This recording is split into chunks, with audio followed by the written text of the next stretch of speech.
Right now you're sitting in the Barracuda locker room. The first time I got to sit in a professional locker room was when? Yeah, when I played at the highest level. So this is a pretty cool experience.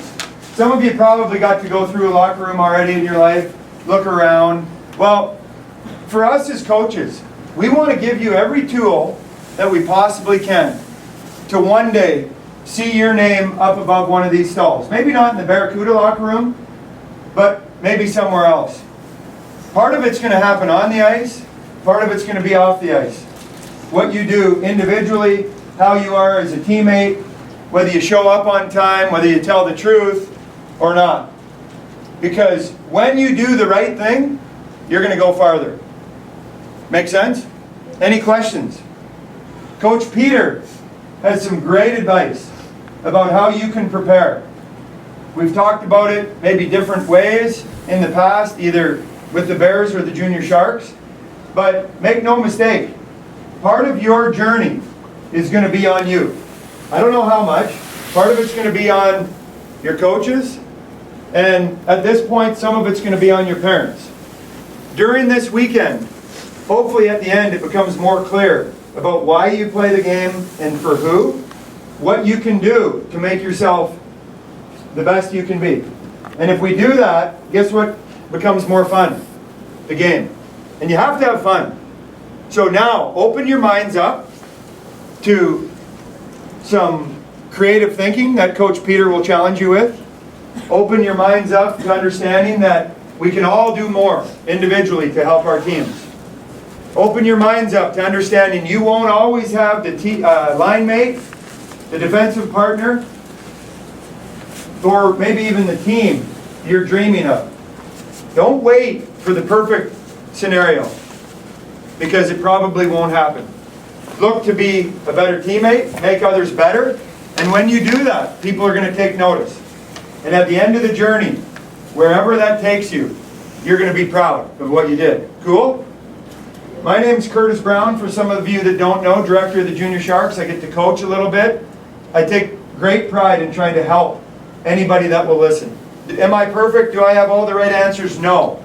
But I've played quite a bit of hockey. I've had a lot of different coaches, and I had an opportunity to meet Coach Peter about 5 years ago. Guess what we were coaching? Anyone have a guess? Yes? Under 16 AAA? No, too old. We were coaching Bantams. I was coaching the Junior Shark Bantam team. He was coaching the Titans. And right there, one of the coolest things that you guys get to do, even this weekend, is meet new friends, new teammates for this weekend. I got to meet Coach Peter. Now we bounce things off of each other. I ask him questions during practice. What do you do here? What do you think there? Why? Because I want to become a better coach. I want to try to see things differently, just like we hope you do while you're here. Cool? So, Coach Peter. So, I'll follow up what I just said about things not being perfect. My first pro game I played, my line mates were Mishat Faratinov and Alexei Zalamatin. You know how much Swedish they spoke?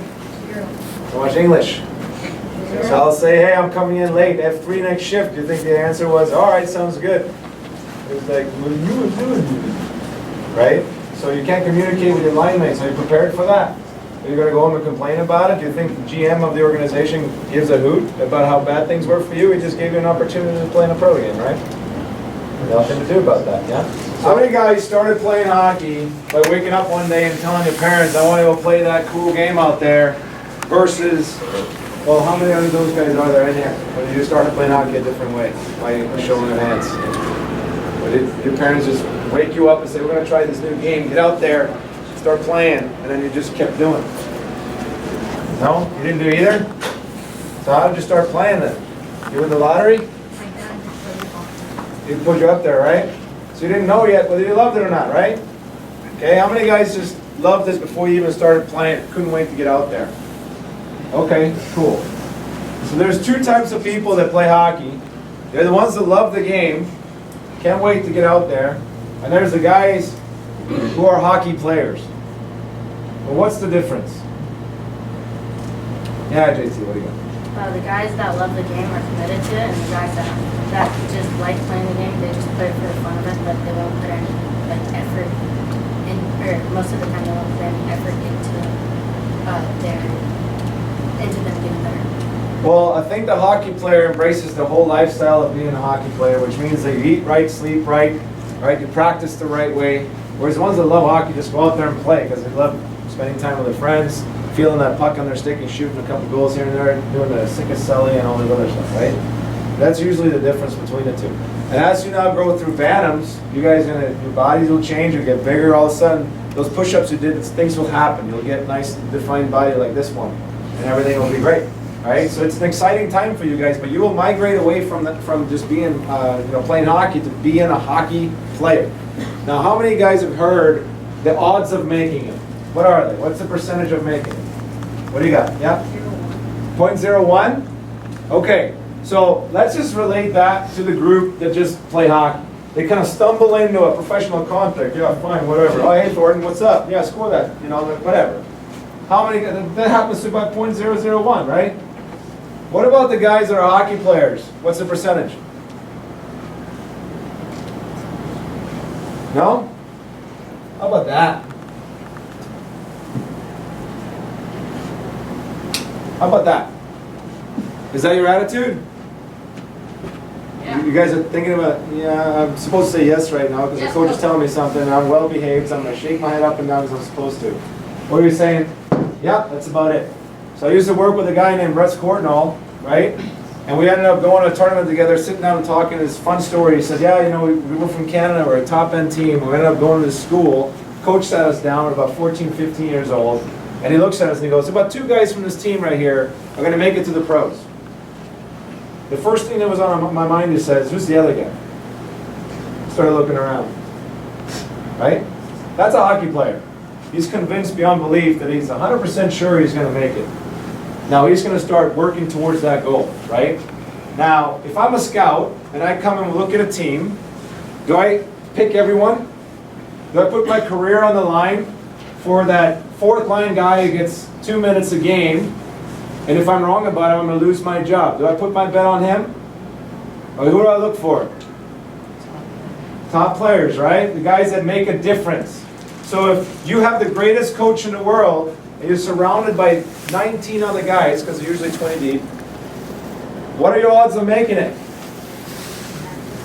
1 in 20, 2 in 20 maybe? Roughly, right?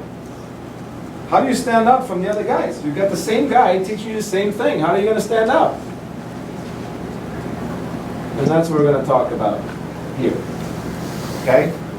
Everything that you will do going forward is going to be about how you are going to stand out in a crowd. So I want one of you guys here, and non-Bears related, because I know you've been with me for a while now, I've already challenged you on this, but one guy, show me a fast drill on the board. Just any drill that you think is fast, just draw it. Anybody got it? Nobody wants to do it. You want to do it?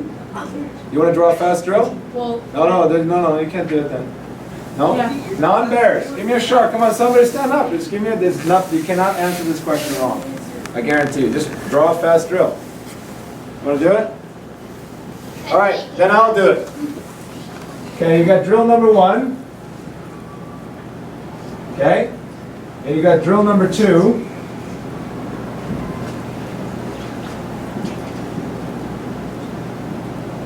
Okay, which one is faster? That's a 2-on-1 regroup, and this one is a horseshoe. Which one is faster? Simon, what do you got? Horseshoe. Horseshoe is faster? Okay, I draw acceleration like this, right? So, here we go. Now which one is faster? You know? Yeah. There's no right or wrong answer. Just think about it. Which one looks faster? Which one feels faster? Oh, 2-on-1 now? Because the coach just did this, right? Okay? What do you got? Depends. Thank It's on the you. ice with the drill. That's exactly it, right? It comes back to the same concept we just said. All us coaches, we draw these lines. And I'm sure you go to practice, you listen to it, you go, okay, all right, so the line goes that way. All right, cool. And this other guy does that. All right, great. So you do it 15 times, and then you do the next drill. Does that really matter? Does that make you any better approaching it that way? No? No. Okay, so let's do the horseshoe drill, for example.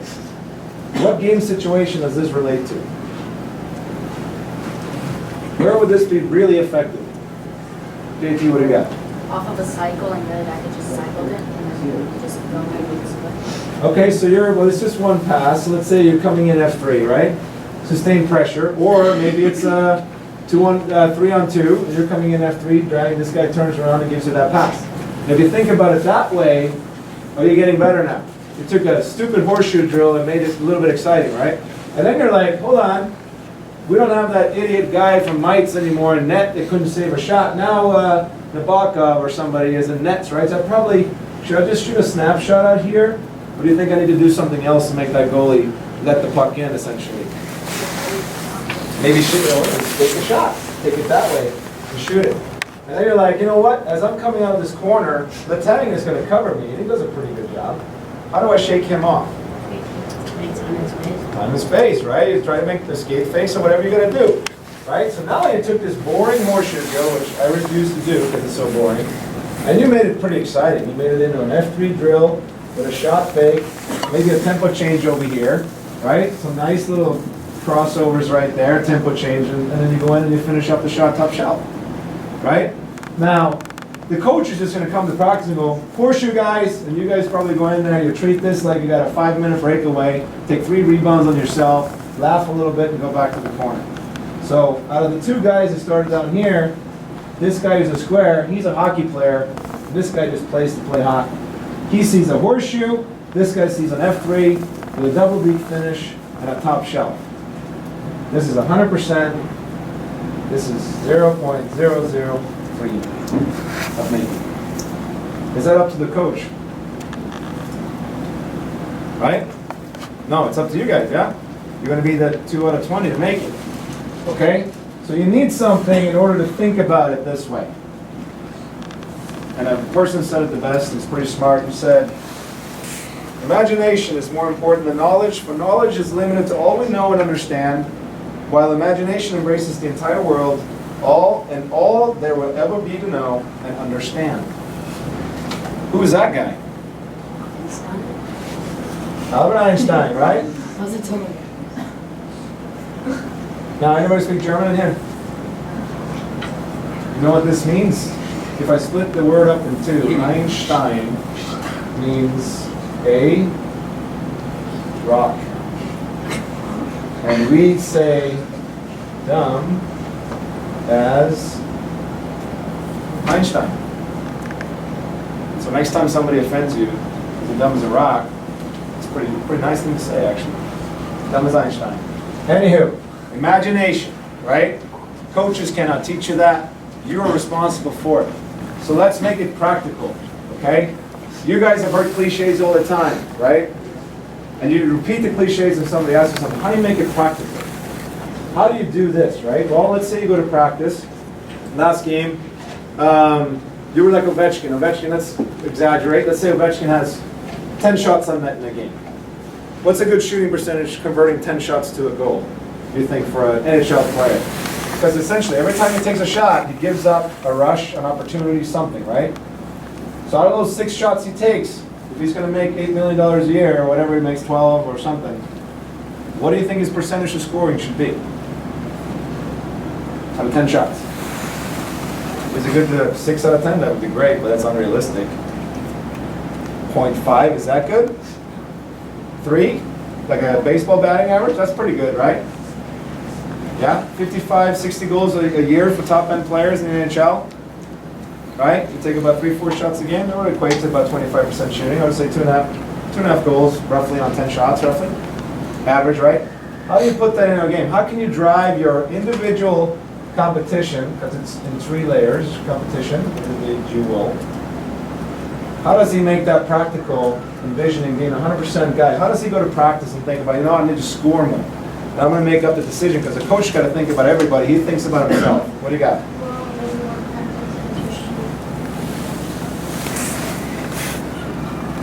Right. So pick some corners, let's say. Let's find out the shot that works best for me. When should I shoot the puck? You'll do it in practice. You'll do the drill, horseshoe drill. Maybe if you shoot this straight on, he just doesn't find the corners he's got. Maybe he has to add something to it to get that percentage up. And he'll shoot in 10s and then break it down. If I score 3 out of 10, that's probably a good shot for me to shoot in the game, right? Stinking, right? Standing out of the crowd right now, instead of that idiot that goes in and shoots it 15 times into somebody's chest and wondering when there's going to be a hole right here, right? So he is now this guy practically implementing imagination to become that guy who's going to be picked, right? Again, it's up to you, not the coach. Make sense? What about goalies? Pop quiz. One goalie's 90%, and he's going to play for the Sharks, let's say. And one guy is 70%, and he plays for the Kings. Because we don't like him. Okay. There's 20 shots each team, including the ones that go in net. So 20 shots. What's the score?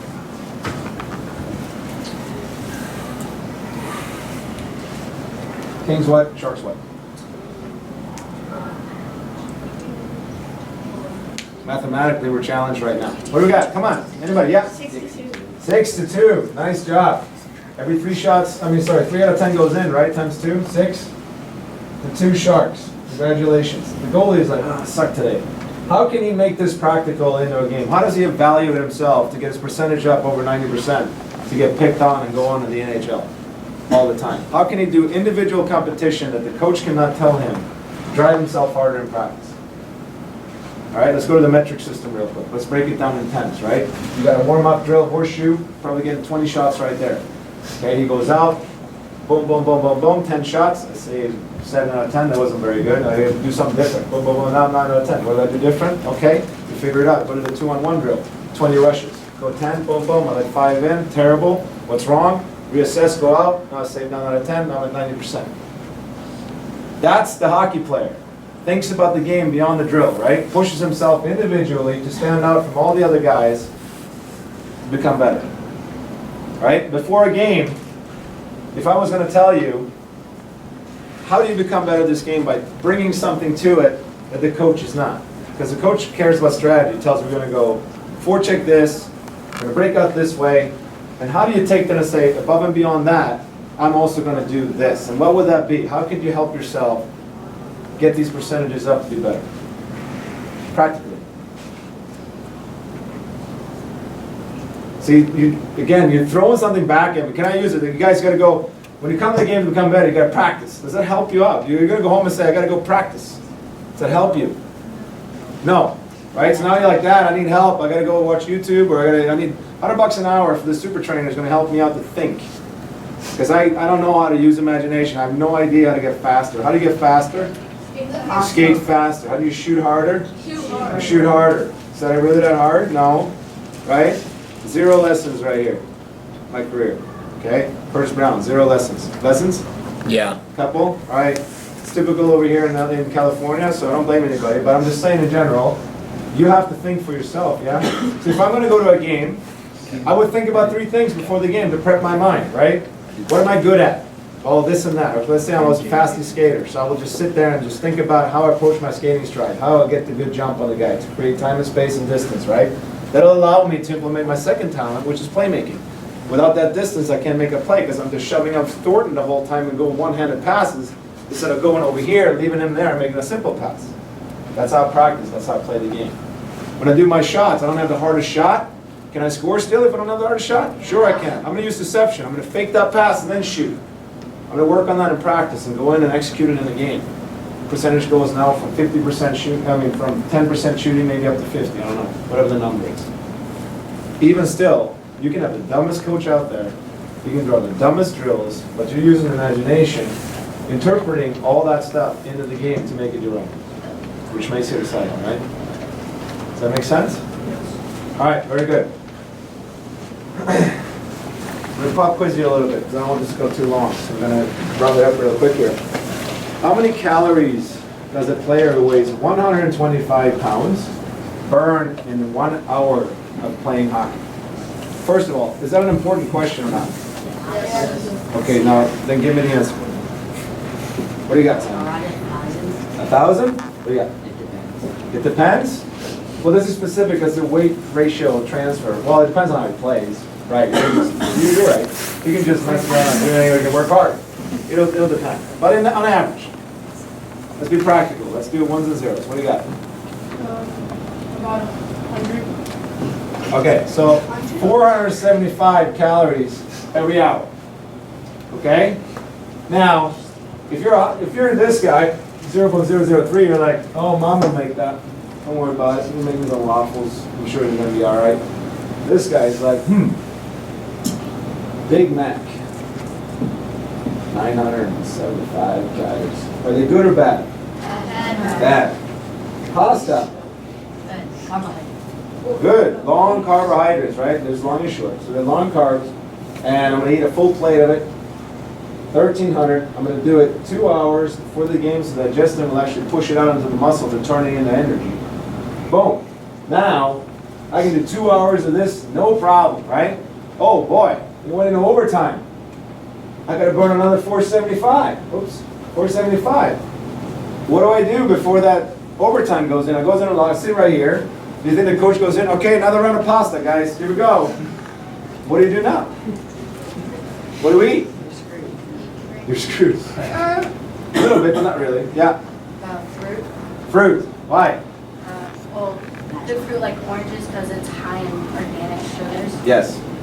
Sugars will give you that quick high, right? So you want to eat like a honey little biscuit or something like that that brings you a lot of energy quickly. It's a quick high and a quick low, so you probably have to redo it if it goes into 6 overtimes.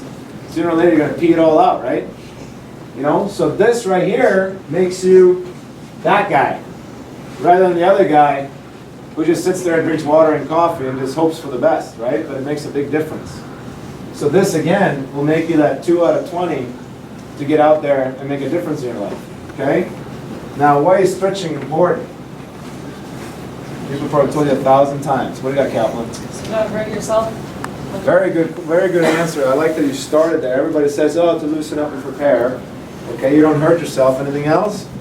It loosens up your muscles, so You just said what I told you. Well, so like, what happens then is that you're more mobile and you're less stiff, so it prevents captain's Injury, yeah, you don't stretch a muscle out or pull anything stupid or anything like that.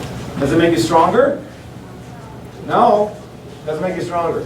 What if I told you that stretching, your body is 90% water. By stretching, you allow that water to penetrate the muscle, to heal it faster, to retain what you already exuded on that ice as strength, faster and more effectively. Am I making sense? Now, does it make you stronger? Yes, it does. After you break a muscle down, you stretch it out, you drink water, eat food, and it'll go in there more effectively, faster. So if you're in a tournament, for example, do you think stretching is important? Yes. Super important, right? And you guys play tournaments all the time. You got those Kaha weekends and AAA, you go to tournaments all the time, 6-8 times a year. You got that scout coming in on a Sunday afternoon because he was busy with his family all the time and watched you the last game, and all of a sudden you forgot to eat, sleep, and do the right thing, and all of a sudden you go out there and play a crappy game. He comes down to you, do you think he's going to ask you, hey, what's your celly like? How do you dangle? What do you think, what kind of questions do you think that scout's going to ask you?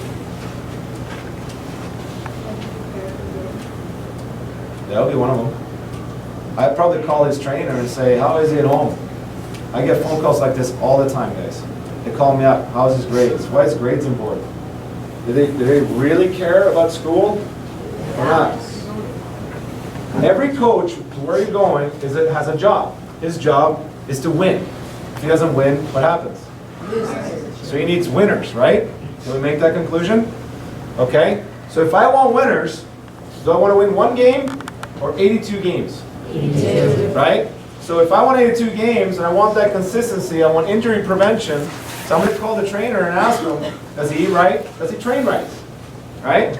Then the problem is he's going to put on a Sharks jersey and play in NHL. I can't have him running around and making stupid stuff around the ice and bring the organization down, so he has to have character. Does he behave well? Does he mess up a restaurant on top or not? Can he represent our organization? Where I don't lose my job because I made a stupid choice to pick this kid. I should have known better. I'm going to do my diligence right now as a scout. Because if that guy is not that guy, the scout gets fired too. He's out. How can you put this guy on my team? We're out. Can't feed his kids anymore. Got to go to a different organization, move to Boise, Idaho, where nobody wants to live. Because that's the only team that's going to pick him up as a scout. And he comes back to the same thing every time. You. Can he trust you? Are you going to pursue your career the way that can represent an organization, the way that's going to make the team better, be at the right focus, or are you going to be a distraction? Right? Lastly, sleep important. Yes. Why is sleep important? To rebuild your muscles. Yes. I'm happy you said that, actually. It's really good. Nobody really goes there. Everybody starts out with, oh, you just feel better in the morning and everything's great, right? Okay, so Stanford, right over here, made a study. They looked at a basketball team, and they added 2 hours of sleep to everybody on the team, and they're every day. So the result was that they increased their speed by 5%. That's a lot, okay? They were 9% more accurate in their shooting. That wins games and championships. And had faster reflexes and felt happier. Do you think that sleeping makes you stronger? Yes. Why, how, and how does that work? How does it make you stronger? What, you sleep and wake up and all of a sudden you've got biceps? No? Why does it make you stronger? It lets your muscles rest. Lets your muscles rest so they're ready, right? But if you're clear in your mind and you go work, you make that extra step, you do the extra rep, you push a little harder because you feel fresh in your mind, no? Make sense? Right? That's, in general, how simple this is. You have to come to practice with intent. When you go to practice, you work on a couple of different things for yourself. That will make you stand out of a crowd, get you picked. Once you're picked, you got to become a professional hockey player, which means you got to eat right, you got to sleep right, you got to have good character. That's what it all comes down to at the end. So I'm going to ask you again now where we started. How many guys in here, be honest, right now, just plays hockey? Or are you a hockey player? Show of hands. Confused? Not sure? All right. You can still make it, but time's running out. Because you guys are Bantams right now. WHL draft for the O2's coming in the year. Then the USHL and an all draft go after that. Now juniors are happening, right? Guys get weeded out. Okay, go through juniors, and all of a sudden you're competing for D1 or pro, whatever it may be. Guys get weeded out. The pyramid gets smaller and smaller. So I would say that you guys have about a year to 2 years to figure it out and work your butts off until it's time to go. There's no excuses anymore. All right? So if you don't do stuff like this when you come play, you're going to be that second, third line guy who's complacent, quiet, good person, but you're not going to be able to stand out in a crowd and keep playing. As simple as that. Right? Does that make sense? Okay? All right, any questions, comments, anything? Nada? All right, excused. Let's go, boys. Hey.